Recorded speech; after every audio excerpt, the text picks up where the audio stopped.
Salam əziz şagirdlər, hər vaxtınız xeyir. Bugün sizlərə zərf haqqında danışaq. The adverb. Bacardığım qədər tez izahat verəcəm, video uzun olmasın deyə. Çünki bundan öncə sifət haqqında danışmışıq, geniş məlumat vermişik. Sifət və sifətin dərəcələri, zərflə sifətin oxşarlıqları çoxdur. Oxşarlıqlarla bərabər təbii ki, onların fərqləri də var. Fərqləri nədir? Oxşarlıqları odur ki, hər ikisi necə sualına cavab verir, necəliyi bildirir. Fərqləri odur ki, sifət isimə aid necəliyi bildirir. Zərf isə fiilə aid, hərəkətə aid necəliyi bildirir. Məsəl üçün, belə bir example deyək. Azərbaycan dilinin qrammatikasında da bu cürdür. Məsələn, deyək ki, he is a good teacher. O, yaxşı müəllimdir. Burada yaxşı sözü ismi təyinidir, müəllim sözünü. Necə, nə cür, necə müəllimdir, müəllimi təyinidir deyənə burada good sifətdir. Yox, desəm ki, o yaxşı qaçır, he runs well deyəcəm. Çünki good sifətdir, hər ikisinin tərcüməsi yaxşıdır. Good sifətdir, well isə zərfdir. Buradakı well özündən öncədə gələn xəbərə aid oldu. Hərəkəti təyin elədi, necəliyini bildirdi. Ona görə bax, buradakı well zərfdir. Bu sifətlə zərfin izahı, fərqlilikləri. İndi gələk kitabımıza. Baxaq görək kitabımızda nə deyir? Bir dəqiqə qələmi götürək. Zərf hərəkətin əlamətini və yaxud hərəkətin hansı şəraitdə, nə halda, harada, necə, nə zaman və s. icra olduğunu bildirən əsas nitq hissəsidir. Bu, bayaq mən dediyim izahda həmin o izahın tərifidir, qaydasıdır. Məsəl üçün, example, she came yesterday. Yesterday, nə zaman? Dünən. O, dünən gəldi. Nə zaman gəldi? Dünən gəldi. Burada zaman zərfliyidir. All speaks English well. Ali speaks English well. Əli İngiliscə yaxşı danışır. Necə danışır? Yaxşı danışır. Well yenə burada zərfdir, feilə aiddir. Zərf əsasən feilə, sifətə və zərfə aid olub onların əlamətini və ya dərəcəsini göstərə bilir. He entered the room quietly. O sakitcə otağa daxil oldu. Sakitcə burada zərfdir. Demək, nəyə aiddir? Nə etdi? Daxil oldu. Necə daxil oldu? Sakitcə. Burada xəbərə aid, yəni feilə aid oldu. He is a very good student. Burada isə o çox yaxşı şagirddir. Burada isə sifətə aiddir. Bax, çaşdırmayın. Sifət isimə aid olur. Burada isə, bayaq deyirsiniz ki, bayaq belə bir example dedim. He is a good teacher. Orada gooddan söhbət gedirdi və teacher'ə aid idi. O başqa bir misaldır. Burada isə deyir ki, he is a very good teacher. A very good student. O çox yaxşı şagirddir. Yəni, burada, bax, bu very sözü zərfdir. Sifətə aiddir, yəni sifətin əlamətini, necəliyini bildirir. Bu arada indi sonda qeyd edəcəm. Bunu deyim ki, zərf sifətin önündə gələ bilir, amma sifət zərfin önündə gələ bilməz. Çünki zərf sifətin əlamətini ifadə edə bilir, amma sifət zərfi edə bilmir. Ona görə diqqətli olun, zərf öndə gəlib, sifət ondan sonra gəlməlidir. Sonra he plays football quite well. O, futbolu olduqca yaxşı oynayır. Burada quiet well özü zərfdir. Demək, nəyə aid oldu? Burada isə sifət, burada isə quiet də, well də zərfdir. Zərf zərfə aid oldu.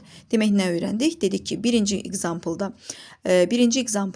zərf feilə aid oldu. İkinci example-da zərf sifətə aid oldu. Üçüncü example-da isə zərf özünə, yəni zərf zərfə aid oldu. Zərfin quruluşca növləri, zərfin quruluşuna görə üç qrupa ayırırıq. Yenə sadə zərflər, simple adverbs, düzəltmə zərflər, derivative adverbs, mürəkkəb zərflər, compound adverbs. Və yenə də sadə zərflər yalnız bir kökdən ibarət olur. Here, there, now, soon, well, bunlar sadə zərflərdir. Heç bir əlavəsi yoxdur. Yəni, şəkilçisi, əlavə sözü yoxdur tərkibində, yalnız bir kökdən ibarətdir.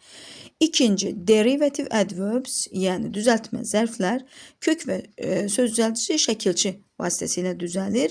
Burada isə çox o isimdə, sifətdə olduğu kimi çox da belə uzun şəkilçilərimiz yoxdur.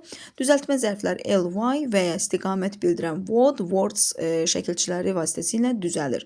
Slowly, quietly, northward, homeward və s. Üçüncü, compound adverbs, yəni mürəkkəb zərflər iki və ya daha artıq sözün birləşməsindən əmələ gəlir. Məsələn, anyhow, sometimes, nowhere, bunlar isə mürəkkəb zərflərimizdir. Zərfin mənaca növləri, zaman zərfləri. Zaman zərfləri yenə də bildiyimiz kimi nə zaman sualına cavab verir və bunu Azərbaycan dilinin qrammatikasından da biz artıq bilirik. Today, yesterday, now, recently, tomorrow. Yer zərfləri here, there, outside, backward, upstairs. Bunlar isə yer zərfləridir.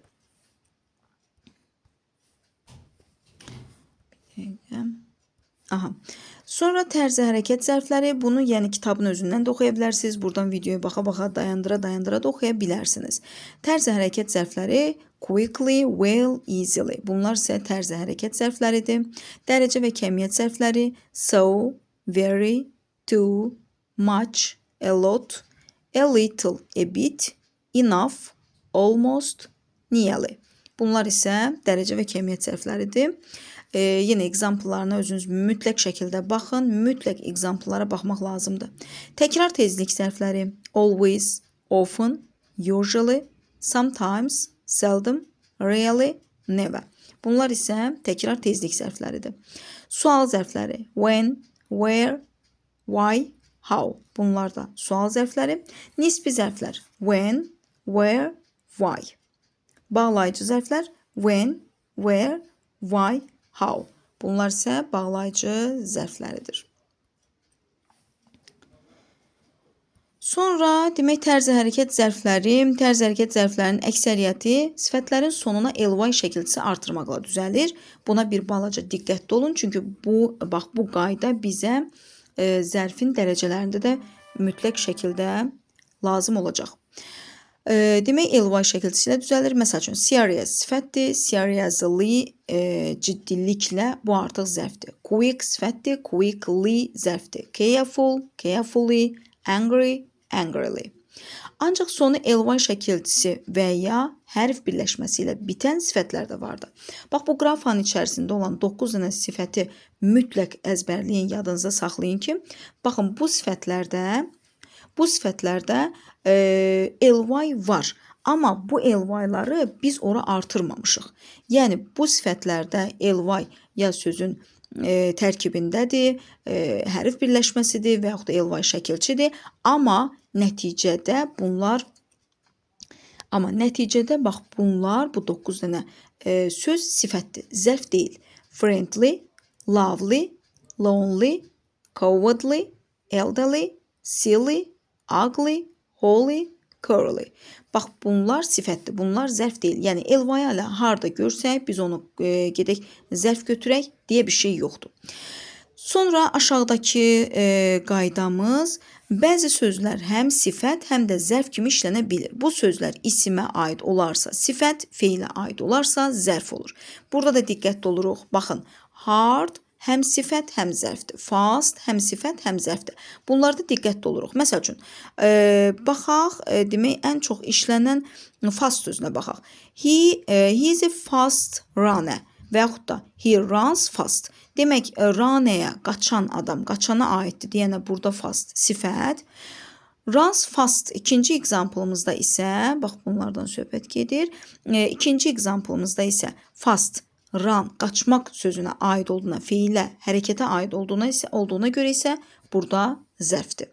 Diqqətli oluruq. Demək, hard, fast, early, late, high, low, near, far, much, little, long. Bax, bu sözlər həm sifət, həm zərfdir. İsimə aid olarsa sifətdir, feilə aid olarsa cümlədə zərfdir. Bildiyimiz kimi sifət isimə, zərf isə feilə aid olur. Ancaq bir qism feillər var ki, hərəkət bildirmədiyi üçün onlardan sonra zərf deyil, sifət gəlir. Diqqət eləyək. Demək, həmin bu ki, bax bu ki feillərimiz var. Bunlar təbii ki feildir. Amma hissi qavrayış feillərdir deyənə bunlarda hərəkət yoxdur. Hərəkət bildirmədiklərinə görə bunlardan sonra zərfi yox, sifəti seçirik. Yəni sifət gəlir. To be, to get, to become, to feel, to look, to seem, to sound, to taste, to smell. Demək, bunlar hissi qavrayış feillərdir. Amma bunların içərisində, məsəl üçün, example-ında bir dənə example oxuyaq. Your friend seems nice. Dostun gözəl görünür. Baxın, burada seem görünməkdir. Hərəkət yoxdur burada. Ona görə də biz burada nice-ını yox, nice-ı götürməliyik. Diqqətli oluruq. Bunlardan sonra sifət seçməliyik. Amma bunların içərisində, baxın, look, sonra taste, smell sözləri var ki, bu sözlər həm də fiziki hərəkət kimi də işlənə bilir. Fiziki hərəkət kimi işlənəndə, bəli, bu sözlərdən sonra siz zərf işlədə bilərsiniz. Demək, hissi qavrayış kimi işlənəndə bunlardan sonra sifət, fiziki hərəkət kimi işlənəndə isə bunlardan sonra zərf işlətmək mümkündür. Daha doğrusu işlətməliyik. Aha, burada nədir məsələ? Bir dəqiqə.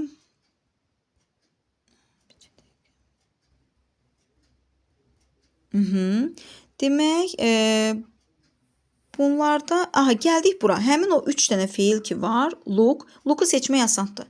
Look'un arxasında hansısa söz önü gələndə artıq o fiziki hərəkətə çevrilir. Məsəl üçün, look at, baxmaq, look for, axtarmaq, look up, kitabdan nəsə axtarmaq, lüğətdən söz axtarmaq və s.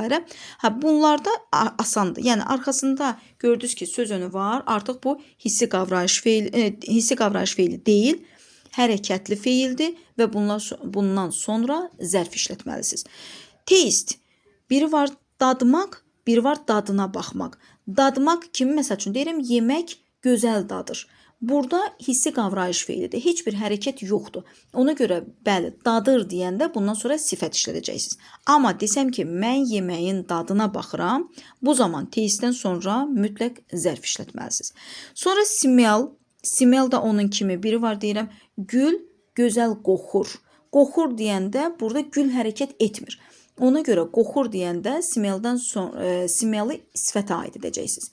Amma yox, desəm ki, yəni smelldən sonra əvvəl sifət işlədəcəksiniz. Amma yox, desəm ki, mən gülü qoxulayıram, bu zaman isə smell burada fiziki hərəkətdir və bundan sonra mən zərf işlətməliyəm.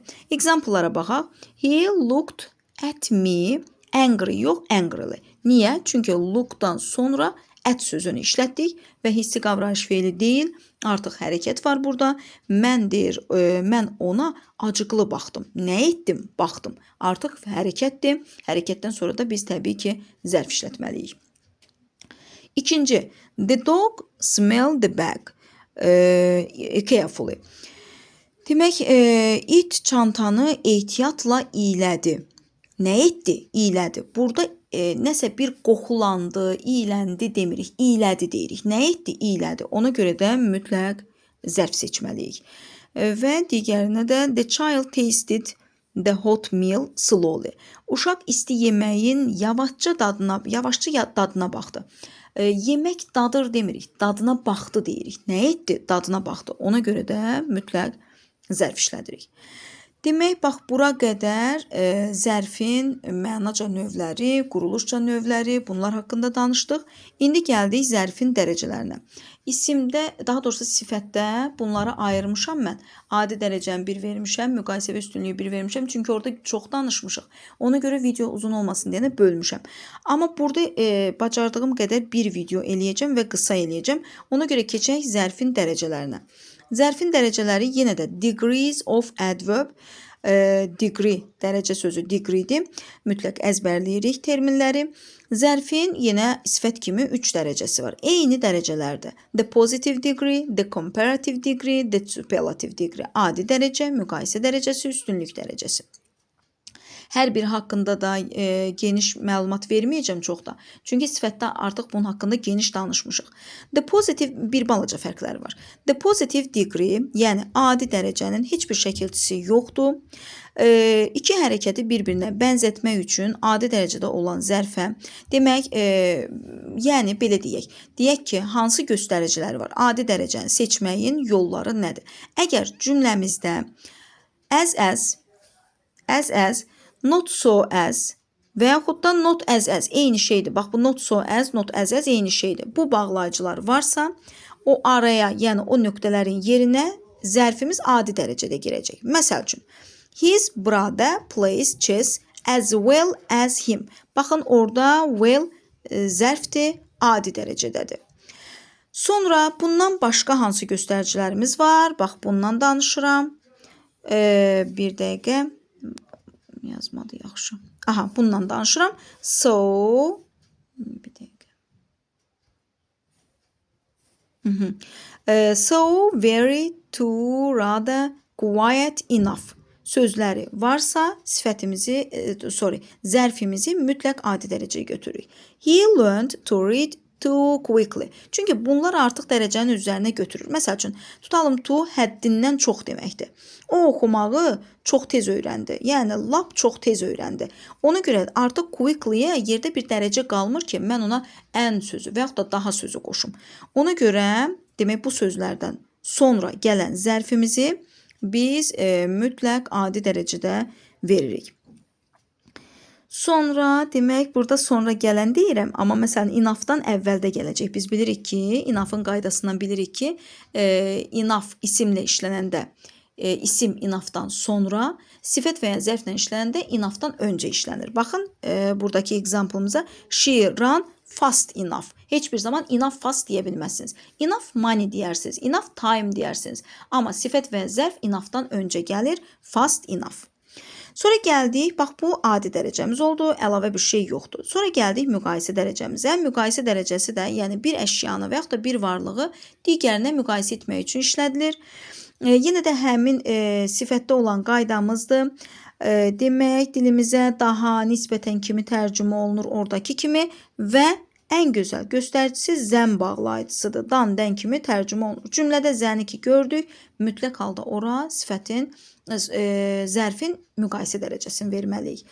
Demək, təkhecalı zərflərə bu qaydaya diqqət edirik. Təkhecalı zərflərə ly şəkilçisi artırılmayan və öl zərfinə şəkilçisi əlavə etməklə. Nə demək istəyir? Deyir ki, müqayisə dərəcəsi şəkilçisi ilə düzəlir. Yəni, sifətin sonuna şəkilçisi artırmaqla düzəlir və daha kimi tərcümə olunur. Az hecalılarda, az hecalı zərflərdən söhbət gedir.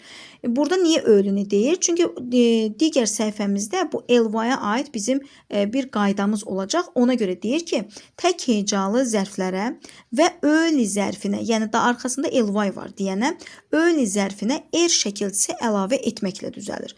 Məsəl üçün, fast, fastə, late, late, hard, hardə, early, early'yə. Yenə ly-daki o y artıq tanışdır bizə. İsimdən bunu keçmişik. Y hərfi ilə bitərsə hər hansı bir sözümüz, y-dan əvvəl samit gələrsə, bu zaman y hərfi aya çevrilib, ondan sonra istənilən şəkilçini artıra bilərik və burada da həmin qaydanı tətbiq ediblər. Demək, bura qədər, sonra keçək digər səhifəmizə.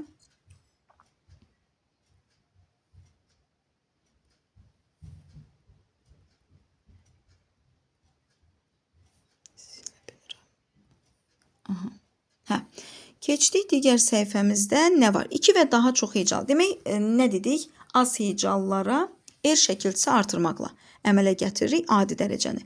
Əgər bizim zərfimiz çox hecalıdırsa və yaxud da həmin o zərfə biz ly şəkilçisi artırıb əmələ gətirmişiksə, yəni sifətin sonuna ly şəkilçisi artırıb zərf əmələ gətirmişiksə və yaxud da zərfimiz çox hecalıdırsa, bu zaman onu dərəcələndirərkən mor sözündən istifadə edirik. Yəni, zərfin önünə mor artırırıq. Bu mor hardan əmələ gəldi? Kökündən dəyişən zərfləri deyəndə biz bunu qeyd edəcəyik. Much və many match və many dərəcələnir. Müqayisədə more, üstünlükdə most olur. Deyənə çox heyecalıyam. Mən yenidən est artıra bilmirəm. Şəkilçilər artıra bilmirəm və o zaman mən more'u, yəni matchla many-ni müqayisəyə salıb qoyuram çox heyecalı sifətin və yaxud da zərfin önünə və o more'un hesabına dərəcələnmiş olur. Burada baxın slow sifəti ly artırmaqla zərf əmələ gətirmişik. Olub slowly. Və buna mən bir şəkilçi artırıb əmələ gətirmişəm. Təzədən yenidən bir şəkilçi də artırmıram. Qarşısına more artırıb müqayisə əmələ gətirirəm. More slowly, üstünlükdə də more slowly olacaq deyərik. Quickly, demək quick sözündən quickly ly artırıb zərf əmələ gətirmişəm və ona görə də bunun qarşısına more artıraraq bunu müqayisə dərəcəsinə salıram. Olur more quickly. Daha sürətlə. Sonra gəldik aşağıdakı qaydamıza. Zərfin müqayisə dərəcəsini artırmaq və ya azaltmaq üçün much, a lot, a little, a bit, yəni deyək, bunlardan istifadə edirik. Yəni belə deyək. Deyək ki, müqayisə dərəcəsini tapmaq üçün cümlədə əgər bax bu sözlər varsa, bilin ki, orada mütləq müqayisə dərəcəsi işlədəcəksiniz. Much, a lot, a little, a bit. İndi arxa səhifədə yox, sifətdə vermişdi. Demək, bax bu sözləri görəndə mütləq halda bilin ki, orada mütləq müqayisə dərəcəsini götürməlisiniz.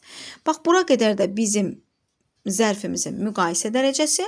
Gəldik üstünlük dərəcəsinə. Üstünlük dərəcəsi də superlative degree.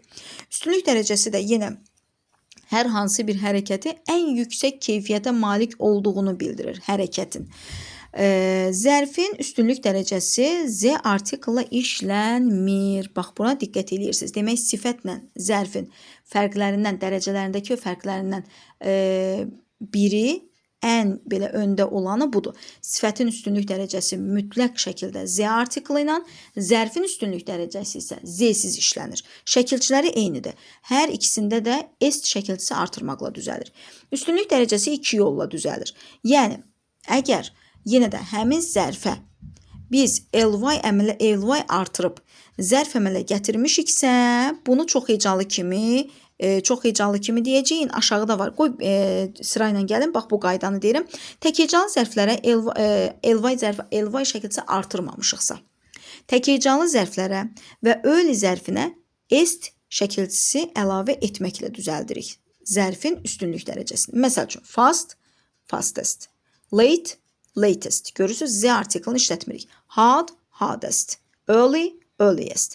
Sonuna est şəkilçisi artırmaqla zərfin üstünlük dərəcəsini əmələ gətirdik.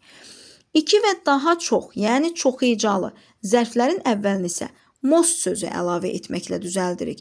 Yəni mürəkkəb zərflərin önünə most artırmaqla həmin o zərfi üstünlük dərəcəsinə çeviririk. Slowly, most slowly, quickly, most quickly. Burada məsələ nədir? Yenə yuxarıdakı, bax bu yuxarıdakı qayda kimi slow bizim sifətimizdir. Onun sonuna ly artırıb zərf əmələ gətirmişik. Əgər hər hansı bir sifətə ly artırıb zərf əmələ gətirmişiksə, onun müqayisə və üstünlük dərəcəsini mütləq şəkildə çox heyecalı kimi more və mostla dərəcələndiririk. Heç bir zaman y-ı burada aya çevirim, est əlavə edim, əlavə edim, qəti şəkildə olmaz. Əgər ly öli kimi sözün özündədirsə, bu zaman həmin prosesi edə bilərsiniz. Est şəkilçisi artıra bilərsiniz. Yox, ly-ı əgər biz şəkilçi kimi artırıb ondan zərf əmələ gətirmişiksə, bu zaman heç bir zaman ora est şəkilçisi artıra bilməzsiniz. Onun qarşısına çox heyecalı kimi more və most sözləri artırıb müqayisə və üstünlük dərəcəsinə çeviririk.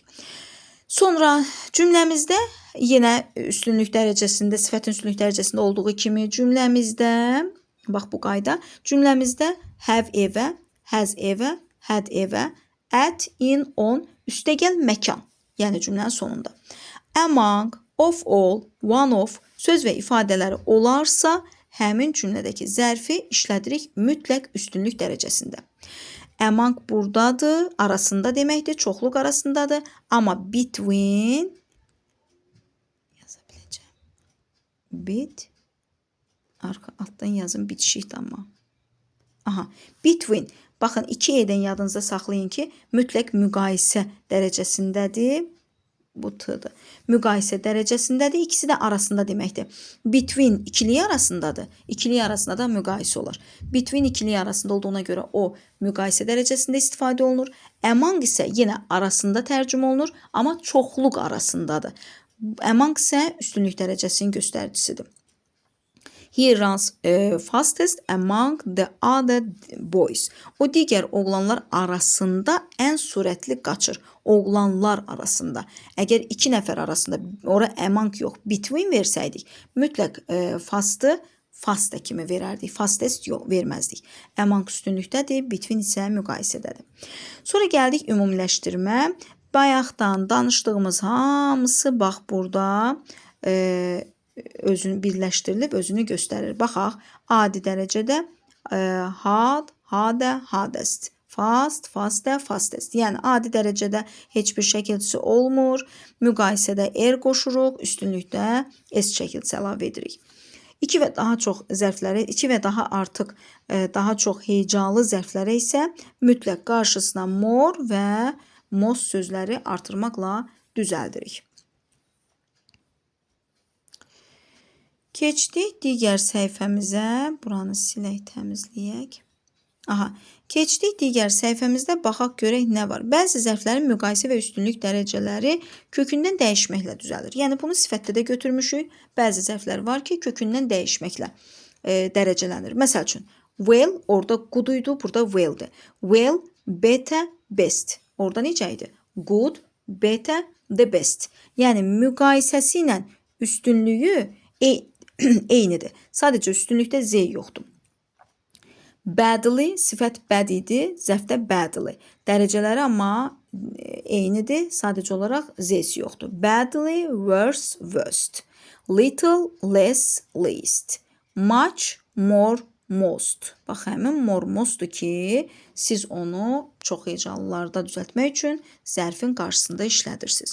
Həm sifət, həm də zərf kimi işlənən bəzi sözlərin sonuna ly şəkilçisi artırmaq olur. Ancaq bu halda həmin zərflər başqa məna ifadə edir, başqa məna bildirir və onların dərəcələri olmur.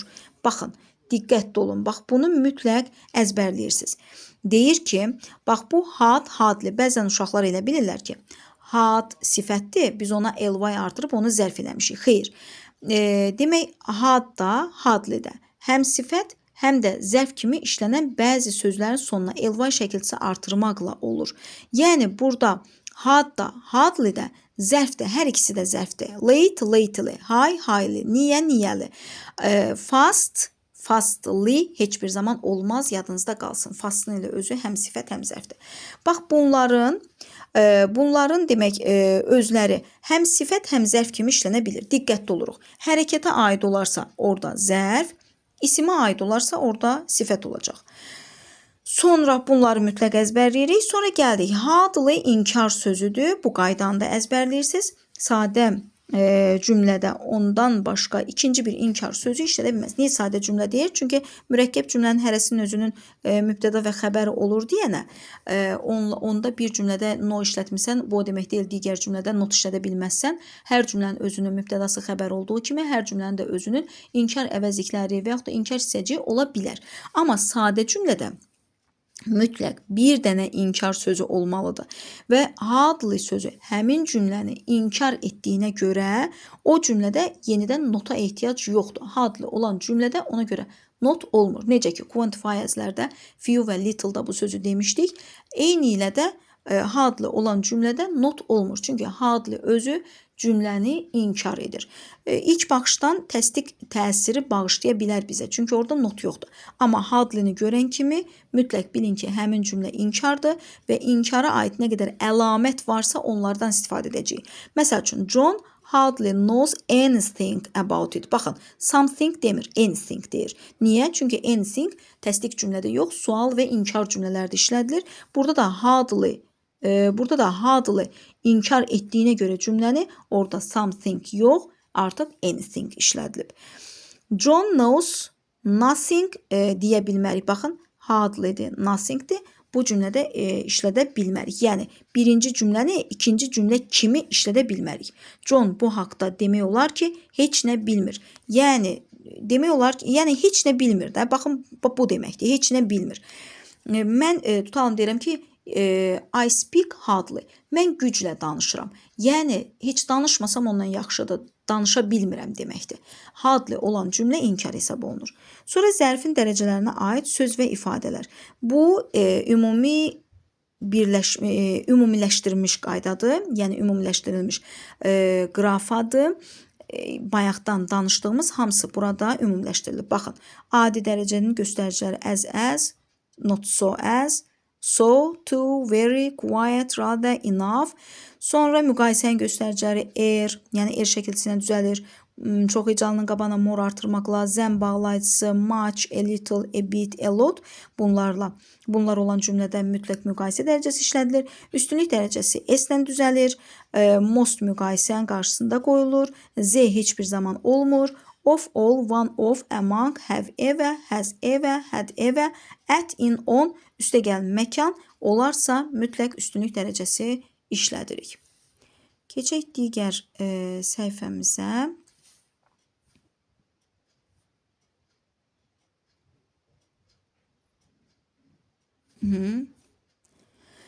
Demək burada nədir? Zərfə aid əlavə qeydlər. Sifət təkcə ismi təyin etdiyi halda zərf sifəti və ya digər bir zərfi təyin edə bilir. Bayaq orada biz artıq bunu bir dəfə dedim və dedim ki, sonda da qeyd edəcəm. Baxın, ismin qarşısında, bax bu qaydanın haqqında danışıram, ismin qarşısında sifət gəlməlidir. Sifətin qarşısında sifət gələ bilməz, yadımızda qalsın. Sifətin qarşısında zərf gələ bilməz. Zərfin qarşısında isim gələ bilməz.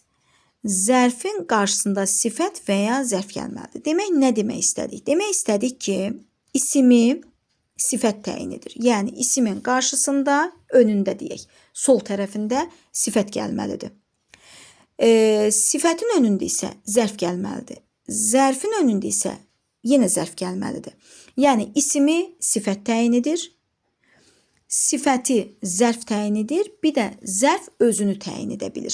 Burada mütləq diqqətli olun, testlərə düşən bir şeydir. I was very glad. Baxın, glad sifətdir. Sifətin qarşısında zərf gələ bilər. Very burada zərfdir. Zərf gələ bilər. İndi ikinci misalda. He knows English quite well. Well burada zərfdir. Quite sözü də demək well burada zərfdir. Zərfin qarşısında da yenə quiet sözü sifət gəldi. Demək, zərfin qarşısında sifət gəlməz. Zərfin qarşısında zərf gəldi. O ingilis dilini olduqca yaxşı bilir. Nə edir? Bilir. Necə, nə cür? Olduqca. Baxın, well zərfdir, quiet də onun təyin edicisidir. The weather was terribly cold. Cold burada sifətdir. Cold'un qarşısında da terribly zərfdir. Sifətin də qarşısında zərf gələ bilir. Demək, nə öyrəndik? Ümumiləşdirək. İsimin önündə, yəni sol tərəfində sifət gələ bilər. Sifətin önündə zərf gələ bilər. Zərfin önündə yenə özü zərf gələ bilər. Nələr olmaya bilər? Demək, sifəti təyin edə bilməz. Sifət zərfi təyin edə bilməz. Yəni, sifətdən sonra durum mən zərf verim, olmaz. Və bir də zərfdən sonra, yəni zərf isimi təyin edə bilməz. Bax, bunlara diqqət edirsiniz. Dönə-dönə qulaq asın, dönə-dönə beyninizdə bunları özünüz üçün aydınlaşdırın. Sonra əlavə bir qaydamız else. Else daha başqa deməkdir, zərfdir. Some, no əvəzliklərinin törəmələri ilə, özləri ilə yox, törəmələri ilə, who, where, what və s. sual əvəzlikləri ilə və zərfləri ilə, sual əvəzlikləri və zərfləri ilə işlənir. Else zərfindən sonra heç bir zaman isim işlənmir. Yadımızda qalsın, else'dən sonra isim gəlməz. There is somebody else. Baxın, somebody. Some'la yox, somebody. Yəni, some'ın törəməsi ilə işləndi. What else? Baxın, sual əvəzliyi ilə işləndi. Başqa nə etmək istəyirsən? What else do you want to do? Demək, baxın, bura qədər bizim zərfimizin həm mənaca növləri, həm quruluşca növləri, həm də zərfin dərəcələri haqqında danışdıq.